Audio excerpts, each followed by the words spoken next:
من سلك طريقا يلتمس فيه علما سلك الله له به طريقا إلى الجنة. بسم الله الرحمن الرحيم. الحمد لله والصلاة والسلام على رسول الله سيدنا محمد وعلى آله وصحبه ومن والاه. أما بعد. Aujourd'hui, Inch'Allah Ta'ala, la voix ça va, je parle un peu plus fort ou ça va aller? Un petit peu, Un peu plus fort, très bien. Donc aujourd'hui, bi'idhnillah Ta'ala, nous allons parler d'un sujet très très très important. Donc nous allons parler sur le cheminement vers Allah Subhanahu wa Ta'ala. Pourquoi on parle de cheminement vers Allah Subhanahu wa Ta'ala? Déjà, c'est une question de, comment dirais-je, la question de cheminement vers Allah subhanahu wa ta'ala, c'est une question de vie et de mort, entre parenthèses. Pourquoi? Parce que nous, aujourd'hui, on donne beaucoup d'importance quand on parle de Sirat, au jour dernier, quand on passe de l'Mahshar, le lieu de rassemblement, pour accéder au paradis en passant par sur un Sirat, un chemin au-dessus de l'enfer qu'Allah nous préserve, Rabbil Alamin, on s'intéresse beaucoup et on donne beaucoup d'importance, c'est vrai.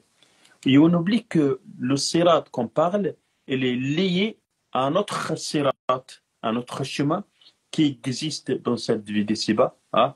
C'est le sirat al-mustaqim. Et d'ailleurs, on fait dua dans chaque raka'a de nos prières. Ihdina as-sirat al-mustaqim. Sirat alladhina an'amta alayhim, ghayri al-maghdubi alayhim, wa lad-dallin. Amin. Qu'Allah nous accorde ce chemin, Inch'Allah Rabbil Alamin. As-sirat al-mustaqim. Donc il y a un chemin qu'on doit prendre, emprunter pour aller vers Allah subhanahu wa ta'ala. Vous savez, il y a dans la thématique qu'on a mis, le sujet, le titre qu'on a mis pour l'intervention d'aujourd'hui, on a parlé de 3 éléments. On a parlé sur les règles qu'on doit prendre en considération. On a parlé des risques qu'on doit aussi prendre, être conscient de ces risques-là, et aussi des résolutions qu'on doit les lancer, Inch'Allah, tous ensemble, chacun de son côté. Laissez-nous parler un petit peu sur les règles. Hein? Les règles de cheminement vers Allah. Il y a plusieurs règles. Vous savez, subhanallah al-azim, ça c'est important de savoir, c'est que Allah Azza wa Jal a créé plusieurs chemins vers le paradis. Subhanallah, c'est au nombre des âmes créées. Yani chacun de nous a un chemin, on va dire, plus ou moins différent des autres frères et sœurs. Donc, il y a entre autres des frères qui ont des facilités dans la prière, d'autres dans le jeûne, d'autres dans le zakat, d'autres dans le savoir, d'autres dans... Donc, chacun, il trouve des facilités. Il y a un chemin vraiment différent par rapport aux autres. Numéro 1. Quand on parle des règles, déjà, on doit prendre conscience qu'on a un chemin pour aller vers Allah subhanahu wa ta'ala. Vous allez me dire, Fares, mais d'où tu as sorti cette réflexion? Tout simplement, Ibrahim alayhi salam, il y a un verset dans le Coran Karim dans lequel Ibrahim il dit quoi? Il dit Inni dhahibun ila rabbi sayyadin. Inni dhahibun ila rabbi sayyadin. Je vais vers mon Seigneur, il me guidera. Il y a cette dynamique, entre parenthèses, il y a cette démarche d'aller vers Allah. Il y a ce voyage d'aller vers Allah subhanahu wa ta'ala. Et quand on dit aller vers Allah subhanahu wa ta'ala, il y a 2 choses. On va dire 3 choses. Numéro 1, il y a une conscience. La personne, il y a une présence, on va dire, une présence que la personne elle met dans sa tête, dans son cœur, qu'il doit aller vers Allah subhanahu wa ta'ala. Numéro 2, il y a une décision d'aller vers Allah subhanahu wa ta'ala. Numéro 3, il y a un effort. Donc ça commence par la conscience, hein, intention et effort. On ne peut pas les séparer. Et donc, inni dhahibun ila rabbi sayahdin. Quand on dit inni dhahibun ila rabbi sayahdin, on a entendu qu'il y a un objectif fixé d'aller vers Allah subhanahu wa ta'ala. Et quand on a un objectif fixé, il va cadrer notre vie. Je donne toujours cet exemple-là. J'ai dit quelqu'un qui va prendre la route pour aller de Paris à Marseille. Et donc, il y a un objectif clair d'aller à Marseille. Il ne va pas perdre son temps dans les heures de route où là, il va prendre des bifurcations à droite et à gauche pour aller s'amuser ou là, aller perdre du temps. Non, il y a un objectif. Je vais aller à Marseille. Donc, je dois aller le plus tôt possible. Je dois être en bonne santé, en sécurité et être tranquille et à l'aise. dans ce voyage-là. Donc nous, on doit aller vers Allah subhanahu wa ta'ala. Et en vérité, on est en train d'aller vers Allah subhanahu wa ta'ala, sauf qu'on n'est pas conscient. Yani, le temps qui est en train de passer, si Allah Azza wa Jal vous a prescrit 60 ans ou 40 ans ou 50 ans, ça veut dire chaque jour qui passe, maintenant, il nous reste moins du temps. Et là, on se pose la question, on dit, est-ce que je suis arrivé ou non? Très bien. Donc, numéro un, donc, il faut avoir une présence du cœur. Quand il y a des présences de cœur, il y a un objectif, il y a un effort. Ça, c'est numéro un. Ça, c'est la règle qu'on doit garder en tête. La deuxième règle qu'on ne doit jamais oublier, c'est que il faut enlever de la tête que si je prends le chemin, je vais être tout le temps en progression, en évolution. C'est faux. On a toujours entendu parler de cette phrase quand on parle de la foi, al-iman yazid wa yanqus, yazid bil-ta'at wa yanqus bil-ma'asi. La foi progresse et regresse. Elle progresse par les bonnes actions, par les actes d'obéissance, etc., les rituels, etc. Et elle regresse à cause de nos péchés, etc., etc., etc. Donc, il y a cette dimension. En garde en tête, je vais prendre le chemin vers Allah subhanahu wa ta'ala, mais il y a un risque de chuter. Et d'ailleurs, ce risque-là est très fort et très présent. On en parlera après parce que quand on en parle sur les risques, nous allons parler sur cette dimension aussi. Mais sachez très bien que Allah Azza wa Jal nous a toujours ouvert cette porte-là, la porte de l'espoir, la porte de repentir. Donc on a toujours cette possibilité. Quand je m'éloigne, je tombe dans l'erreur, je tombe dans la faiblesse, c'est humain. D'ailleurs, quand j'ai dit tout à l'heure, quand j'ai commencé avec Ismaël, j'ai dit avant tout, je suis un frère qui est en train de vivre ce que tous les frères et sœurs vivent tous les jours, rencontrer tous les jours. Subhanallah, on est des êtres humains. On ne va pas dire qu'on est top, même si tu as une activité autant qu'imam ou autant que formateur dans la religion, etc. Même si tu exerces en plein dans une mosquée, dans un cadre agréable, etc. Il y a toujours cette faiblesse-là. Imaginons les frères et sœurs qui travaillent à l'extérieur, qui rencontrent des tentations compliquées, on va dire ça comme ça. Mais voilà, il y a du haut, il y a du bas. Une règle qu'on garde tous les jours. Il y a du haut, il y a du bas. Des fois ça va, des fois ça va pas. Des fois je me sens très très très proche d'Allah subhanahu wa ta'ala et ça m'arrive aussi de ressentir que je suis très très très loin. Mais il ne faut pas que je tombe dans le piège du shaitan, dans le désespoir. Il y a toujours cette idée de se repentir, de retourner vers Allah subhanahu wa ta'ala. At-tawbah. La règle numéro 3, si on peut la résumer dans Qawluhu ta'ala fi surat al-Fatiha. Moi, je vous invite, mes frères et sœurs, de lire et relire différemment surat al-Fatiha parce que ça va nous donner une façon vraiment magnifique de voir la religion et le monde. Qawluhu ta'ala iyyaka na'budu wa iyyaka nasta'in. Donc il y a deux parties. Là. Et dans la première partie de iyyaka na'budu, à toi seul nous adorons. Hein? Donc il y a iyyaka, donc il y a cette intention et objectif. Donc de la part de l'être humain, de la part de nous, na'budu, nous adorons, donc il y a l'objectif, c'est adorer Allah subhanahu wa ta'ala. Mais wallah ya jama'a, par expérience, et j'imagine que vous avez tous et toutes vécu cette situation-là, si Allah ne facilite pas son adoration, on ne pourra pas le faire. Et c'est pour ça, Ibn Taymiyyah rahimahullah, il a fait une belle réflexion, il a dit wa iyyaka nasta'in, nous te demandons de l'aide pour pouvoir t'adorer. Donc on a besoin de l'aide d'Allah subhanahu wa ta'ala. Et quand on dit demandons l'aide d'Allah subhanahu wa ta'ala pour pouvoir l'adorer, ça veut dire qu'on doit donner beaucoup d'importance au dua. Donner beaucoup d'importance à ce qu'on appelle al-munajat. Al-munajat, ça veut dire quoi al-munajat?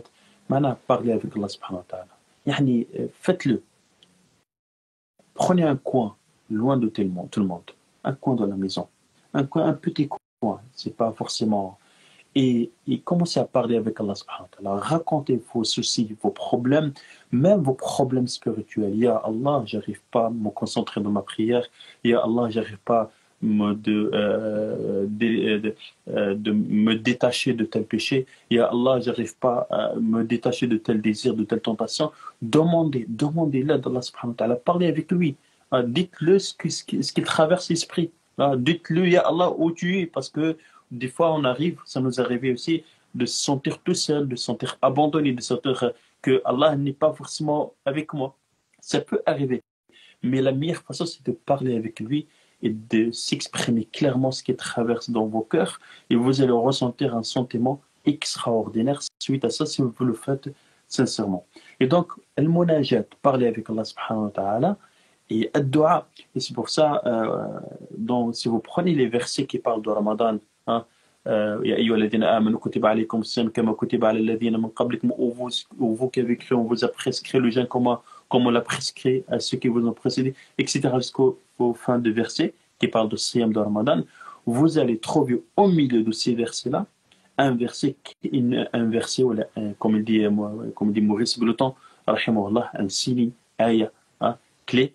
وإذا سألك عبادي عني فإني قريب أجيب دعوة الداعي إذا دعان فليستجيبوا لي وليؤمنوا بي لعلهم يرشدون. Et si mes serviteurs t'interrogent à propos de moi, alors je suis tout proche, je réponds à l'invocation de celui qui m'invoque, alors qu'il croit en moi et qu'il répond à mon appel.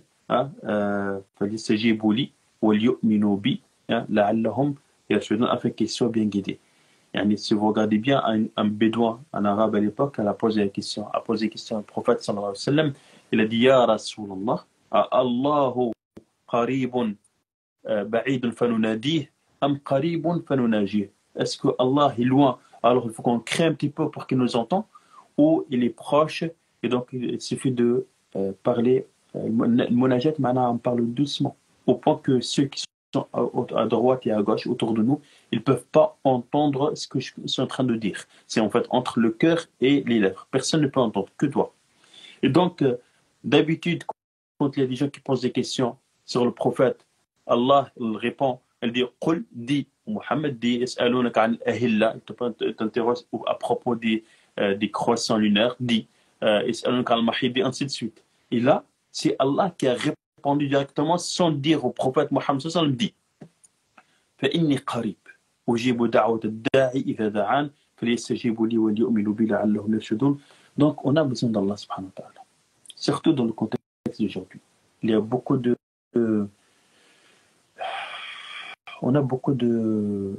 tentations, il y a beaucoup de désirs, il y a beaucoup de passions. On commence à avoir peur aussi de l'avenir.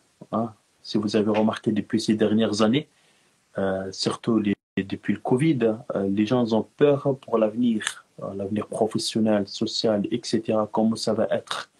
On est tombé dans deux choses, dans le ham ou le hazan, les soucis et la tristesse, alors que le prophète Hassan nous a enseigné un dua qui éloigne ces deux choses-là. Allahumma inna na'udhu bika min al-hammi wal-hazan ونعوذ بك من العجز والكسل. اللهم إنا نعوذ بك من الهم والحزن. Oh Allah, demande ta protection de al-ham, les soucis, ou al-hazan, la tristesse. Il y a un savant qui a fait une petite parenthèse, il a dit les soucis, c'est les peurs qu'on peut avoir liées à l'avenir, au futur, et al-hazan, la tristesse, c'est lié au passé. Il y a beaucoup de monde, beaucoup de frères et sœurs qui perdent leur temps entre les deux là. D'un côté, ils pensent à ce qui s'est passé dans le passé, les erreurs, les faiblesses, etc. Ils tombent dans la tristesse, et quand ils pensent à l'avenir, ils commencent à poser des questions, comment ça va être, ils tombent aussi dans la tristesse, et Meskin, il se perd complètement entre les deux. Et il oublie le moment qui est très très important, plus que le passé et l'avenir, parce que le passé n'est plus entre nos mains, l'avenir n'est pas entre nos mains, mais c'est le moment présent qui est entre nos mains qu'on doit le saisir pour se rapprocher, pour aller vers Allah subhanahu wa ta'ala. إني ذاهب إلى ربي سيهدي. qu'Allah nous guide sur le Rabbil Alamin. إياك نعبد وإياك نستعين. Demandez l'aide d'Allah subhanahu wa ta'ala pour pouvoir aller vers lui. Si Allah ne nous ouvre pas la porte, on est complètement perdu. Si Allah ne facilite pas les choses, on est complètement perdu. Il ne faut pas compter sur votre intelligence. Wallah, vous dites, Masha'Allah, je connais le Coran, ou là, je connais les, je sais pas quoi, les hadiths, ou là, j'ai une bonne... C'est vrai, les conditions, ça peut jouer, mais Wallah, ya Jama'a, c'est Allah qui facilite les choses. Sans Allah, on est complètement perdu. Iyaka na'budu wa iyaka nasta'in. Ihdina as-sirata al-mustaqim. Guide-nous vers le droit chemin. Hein? D'autres savants dans le droit chemin. Parce que dans le droit chemin, on peut avoir plusieurs voies. Mais guide-nous. On demande de l'aide d'Allah subhanahu pour qu'il nous guide, pour aller vers lui. Ne comptez pas sur vos intelligences, vos compétences, vos connaissances. Comptez sur Allah subhanahu wa ta'ala. Iyaka na'budu wa iyaka nasta'in. Donc on a parlé sur 3 règles. Il y a beaucoup de règles là. Il y a beaucoup de règles. Mais j'ai envie de parler sur ces 3 règles-là pour ne pas se perdre complètement dans les détails en fait. Donc on a parlé sur la présence du cœur, hein, et avoir un objectif et avoir une conscience de l'obligation d'aller vers Allah subhanahu wa ta'ala. On a parlé sur le chemin vers Allah subhanahu wa ta'ala. Il y a des progressions et des régressions, du haut du bas. Et on a parlé de l'aide d'Allah subhanahu wa ta'ala pour qu'il nous facilite le cheminement vers lui. On parle des risques. Quand on prend le chemin vers Allah subhanahu wa ta'ala, il y a des risques. Les risques, il y a beaucoup. Mais je vais parler sur 3 risques. Numéro 1, ad-dunya, la vie d'ici-bas. Vous savez que ad-dunya, quand on traduit généralement, comme on l'a dit tout à l'heure, on dit la vie d'ici-bas monde. D'accord? Très bien. En langue arabe, le mot ad-dunya, ça veut dire le plus bas. Ad-dunya, c'est le plus bas. Donc, on se trouve dans une dunya, le plus bas, et notre objectif, aller vivre dans le plus haut, le paradis, le firdaus al-a'la min al-jinan. Le prophète nous a enseigné qu'on fait un dua pour accéder, demander le paradis de le firdaus, c'est le paradis le plus beau, le plus haut, etc. Donc, regardez cette distance qu'on doit traverser de la vie d'ici-bas, dunya, le plus bas, pour aller au paradis le plus haut. Donc, il y a un chemin à traverser. Et donc, dunya et jama'a, Allah Azza wa Jal, il a donné plusieurs attributions. Parmi les attributions de dunya, il a dit gharoura. Gharoura, nous donne une image qui n'est pas la vraie image, en fait. On pense qu'on est bien, mais en vérité qu'on n'est pas bien, dans le sens où nous fait oublier l'essentiel. وما الحياة الدنيا إلا لعب ولهو وزينة وتفاخر بينكم وتكاثر في الأموال والأولاد. Parmi les attributions, on a parlé du mot al-lahu. Al-lahu, c'est plaisir. Mais en vérité, le mot lahu en langue arabe veut dire la chose qui te fait oublier le plus important. D'accord? Quelqu'un qui a un rendez-vous de travail, ou là, un rendez-vous très important sur le plan professionnel, qu'est-ce qu'il va faire? Il ouvre son portable, et quand il ouvre son portable, il va tomber dans le lahu, on rentre sur les réseaux sociaux, etc. Il oublie complètement qu'elle a un rendez-vous très important. Donc nous, on rentre dans cette vie ici-bas, où là, on peut donner un autre exemple. On a parlé tout à l'heure d'un voyage de Paris à Marseille. Quelqu'un qui va prendre le chemin le matin, donc elle a tout préparé, elle a rempli le gasoil, elle a tout préparé, les papiers, l'argent, etc. Hop, prend le chemin à Marseille. Dès qu'elle arrive, elle est fatiguée un petit peu. Dès qu'elle arrive, première heure de route, qu'est-ce qu'elle fait? Au lieu de prendre un peu de temps pour se reposer et reprendre le chemin, il commence à faire un petit tour dans les restaurants, dans les boutiques, dans cette heure de route. Donc, il est tombé dans le lahu. Il l'a éloigné de son objectif principal d'aller à sa destination, qui était Marseille, dans notre exemple. Et là, dunya, si on ne fait pas attention, elle va nous éloigner de notre objectif d'aller vers Allah subhanahu wa ta'ala. Et on tombe dans ce qu'on appelle le takasur, la course derrière, ou derrière les richesses. ألهاكم التكاثر حتى زرتم المقابر. الدنيا n'est pas facile. Et الدنيا, et Jama'a, des fois, on a quelques frères imams avec tout le respect, parce que être imam, c'est pas facile pour accomplir cette mission. C'est une responsabilité très lourde. Mais des fois, je trouve quelques frères qui travaillent que autant qu'imam. Donc, il fait 5 prières à la mosquée, les prières de vendredi. Donc, le cadre, il est protégé, on va dire ça comme ça. Personnellement, quand je suis sorti de ce cadre-là, donc, aller travailler à l'extérieur, notamment dans le tourisme, comme on a parlé au départ, on a vu qu'il y a beaucoup de tentations dans cette vie d'ici-bas. Il y a les tentations, les courses derrière les richesses, etc. Et des fois, on oublie que ce n'est qu'un moyen d'aller vers Allah subhanahu wa ta'ala. Hein? Comme tout à l'heure, heure de route, ce n'est qu'un moyen pour renouveler ses énergies. Hein? C'est prendre de l'eau, du temps, se reposer un petit peu pour reprendre le chemin. Tout le reste, dans cette vie d'ici-bas, l'objectif, c'est d'aller vers Allah subhanahu wa ta'ala. Donc, on doit faire attention de tomber dans les pièges de cette dunya. Il y a un autre point important aussi, c'est que je me souviens quand j'étais plus jeune, je lisais beaucoup sur les histoires des compagnons, des califes, etc. Et ça revient chaque fois dans ma tête, dans mon cœur, la parole de Omar ibn Khattab. Quand il disait Omar, je pense que c'est sa femme ou sa fille qui raconte, elle a dit, quand il se trouve tout seul dans la pièce, dans la maison, il commence à pleurer. Il dit à Dunya, je parle avec cette vie d'ici-bas, il dit à Dunya, Ghurri ghayri, Ghurri ghayri, à Dunya,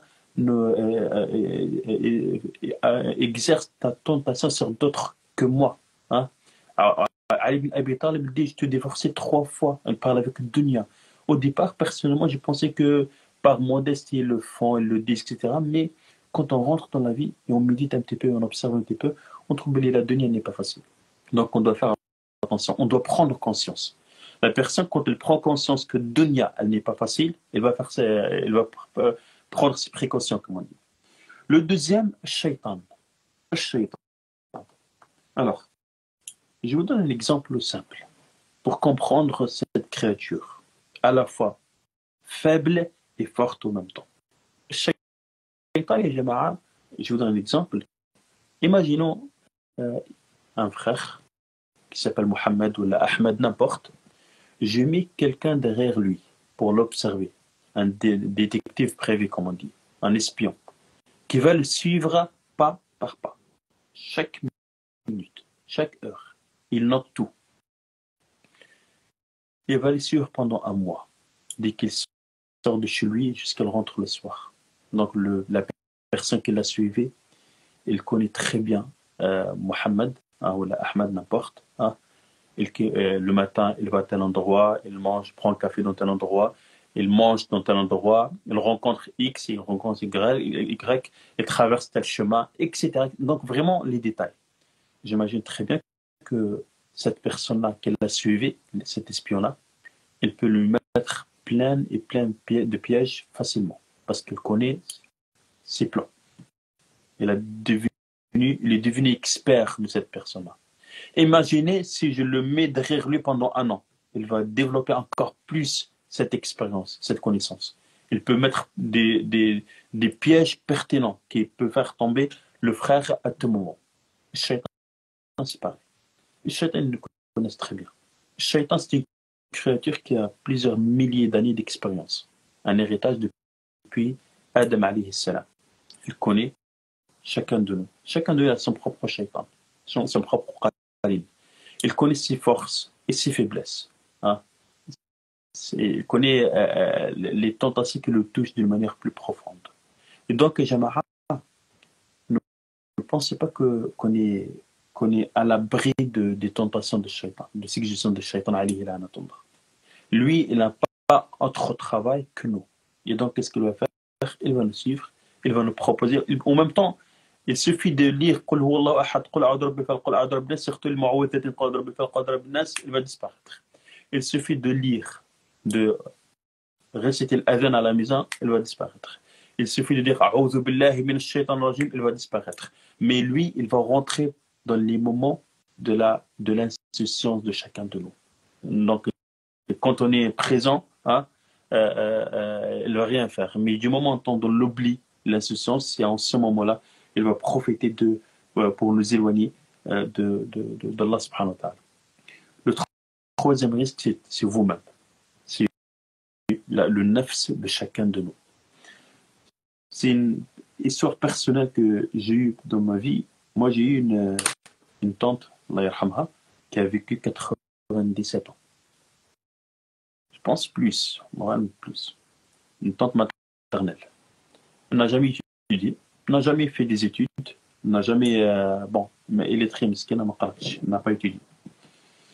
Je lui dis, Khalti, moi, je vais partir en France. C'était en 2000, à l'époque. Ça fait presque 20 ans déjà, de la face à miséricorde. Je lui dis, je vais partir en France, donne-moi un conseil. Je te donne un seul conseil. Wahd, bark, ni plus ni moins. Fais attention de ton nafs avant ton shaitan. Fais attention de ton nafs. Nafs de l'Adam, de Ibn Adam, avant le shaitan. Parce que le shaitan, il va rentrer par les portes ouvertes par le nafs. C'est le nafs qui ouvre les portes pour le shaitan. Donc on doit faire attention. Le nafs et jama'a, l'âme de chacun de nous, elle est bonne de nature. Elle n'est pas mauvaise. Mais il y a quelque chose qui l'éloigne. C'est l'insouciance. Al-ghafla. Al-ghafla. Al-ghafla, sa'iba. Il est très difficile, al-ghafla. C'est un moment. Vous voyez quelqu'un qui est en train de conduire une voiture en autoroute avec une vitesse, une grande vitesse, on va dire ça comme ça. Et le moment quand il tourne la tête pour voir quelque chose à droite ou à gauche, il ne se concentre pas sur son chemin. En ce moment-là, il peut faire un accident, il peut mourir. Quelques secondes de ghafla, elle peut nous éloigner complètement de tout, d'Allah subhanahu wa ta'ala.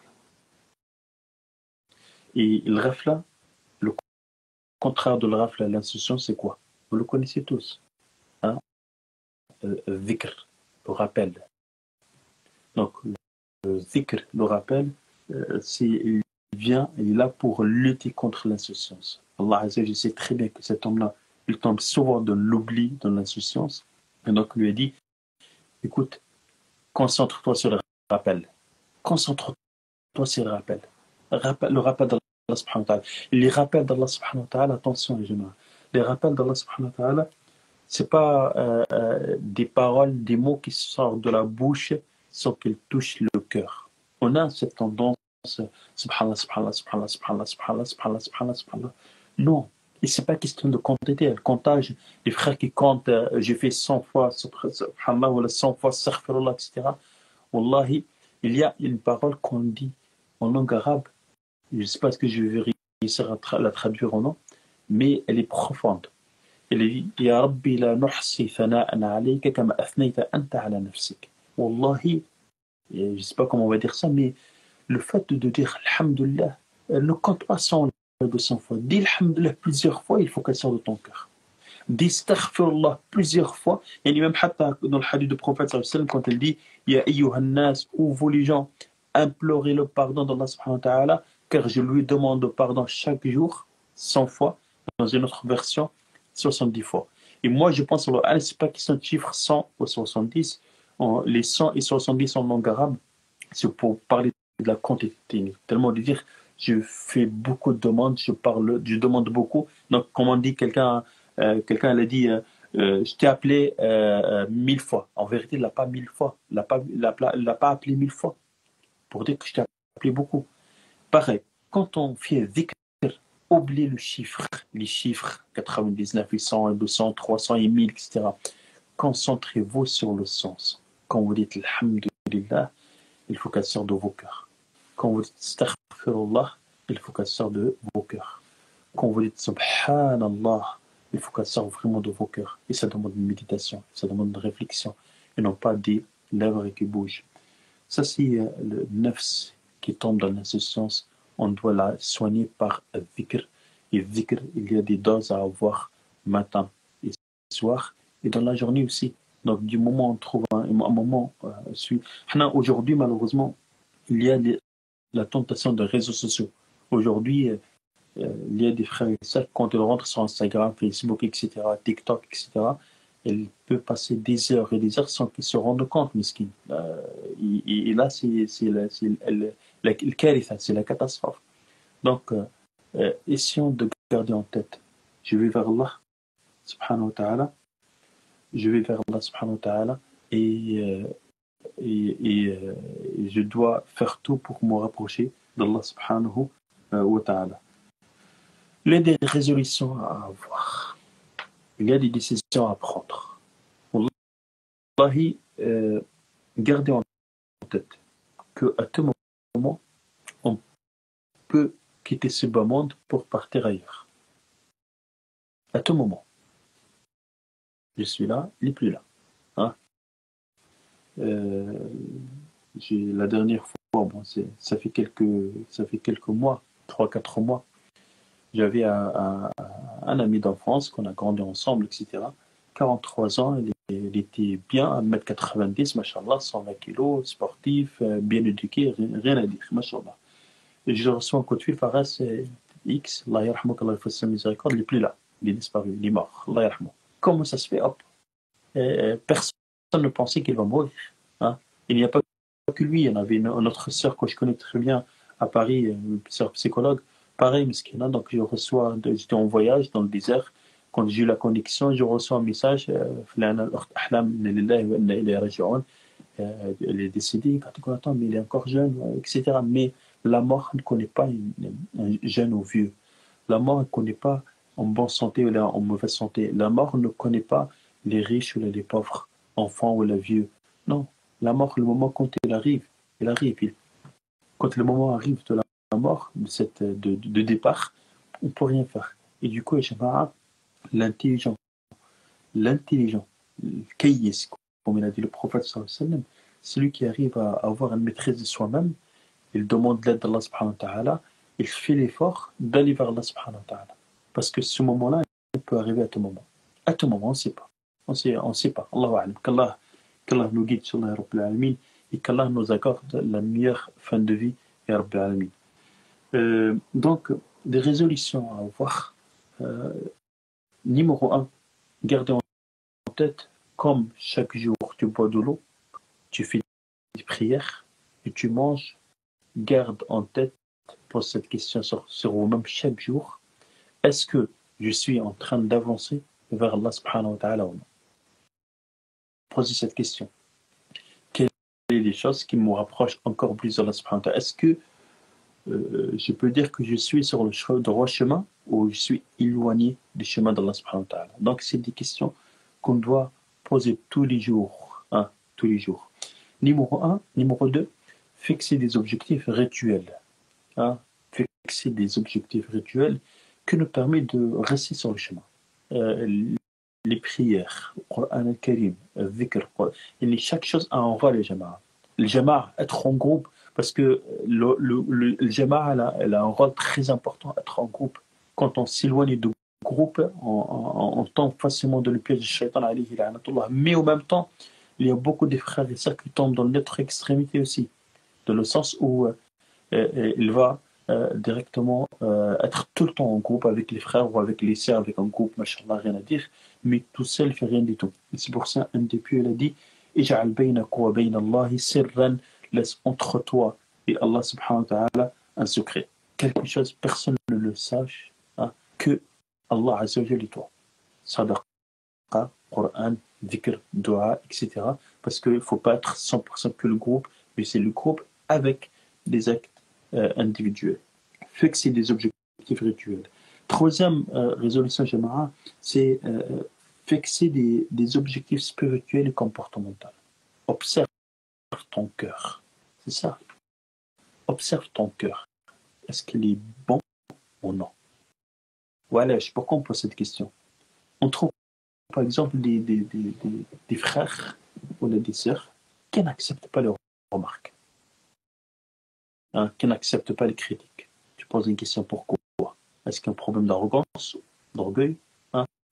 Il y a des frères et des sœurs, quand il y a quelqu'un qui veut parler avec eux, ils essaient de limiter le maximum le temps avec cette personne-là. Pourquoi?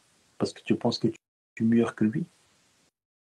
Le fait de la façon comment on regarde les autres. Des fois, on regarde des gens qui sont pas forcément dans le deal avec mépris. Non, c'est pas ça l'objectif. C'est pas regarder les gens avec mépris, mais tendre les mains pour les aider à sortir de leur galère.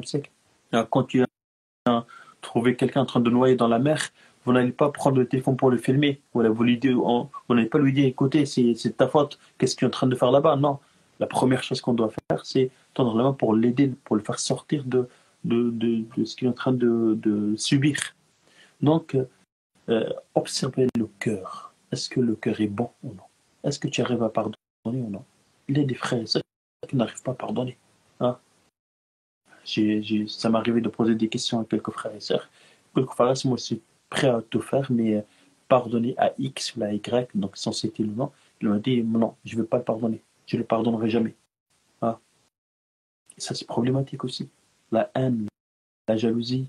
La jalousie, plus ou moins, ça reste positif si elle nous pousse à faire mieux. Mais ce qui est mauvais, c'est l'envie. Donc, de souhaiter que l'autre perd ce qu'elle a eu entre ses mains. Voir son cœur et son comportement. Hein? Est-ce que je suis là pour aider les gens? Est-ce que je suis prêt à sacrifier pour les autres? Non. En fait, donc, 3 choses à voir. Observer son cheminement vers Allah subhanahu wa ta'ala régulièrement. Numéro 2, fixer des objectifs rituels qui peuvent être des thermomètres pour savoir son état. Hein? Parce que si vous ratez vos prières, vos Coran, vos dhikr, etc., c'est un très très mauvais signe. Et là, vous tirez les signaux d'alarme, vous demandez l'aide d'Allah subhanahu wa ta'ala. Et la troisième, c'est fixer des objectifs spirituels et comportementaux.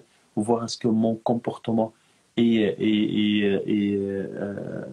mon cœur me permet d'aller et d'arriver vers Allah subhanahu wa ta'ala. Donc, un petit rappel que je vais partager avec mes frères et sœurs. Si je résume le tout, Iyyaka na'budu wa iyyaka nasta'in, dans ce verset-là. D'ailleurs, Ibn al-Qayyim, rahimahullah, il a écrit un livre, Madarij al-Salikin, ils sont des itinérants, بين منازل إياك نعبد وإياك نستعين. إياك نعبد, il a une intention et un objectif, وإياك نستعين, on demande son aide, l'aide d'Allah subhanahu wa ta'ala pour aller vers Allah subhanahu wa ta'ala. هذا والله أعلى وأعلم. بارك الله فيكم، جزاكم الله كل خير.